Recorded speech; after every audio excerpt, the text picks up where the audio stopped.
আজ আমি আপনাদের একটি গল্প শোনাব লক্ষ্মী মাতার গল্প।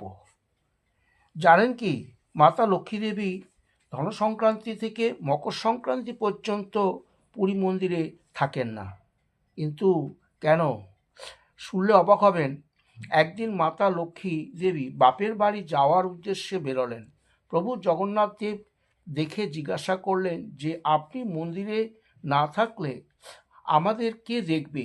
মাতা লক্ষ্মী দেবী বললেন যে, মাতা যশোদা এই সময় স্বয়ং পুরীধামে আসবেন এবং আপনাদের দেখাশোনা করবেন, নিজ হাতে বিভিন্ন রান্না করে খাওয়াবেন, ফলে আপনাদের কোনো অসুবিধা হবে না এবং আমি নিশ্চিন্তে বাপের বাড়ি যেতে পারবো।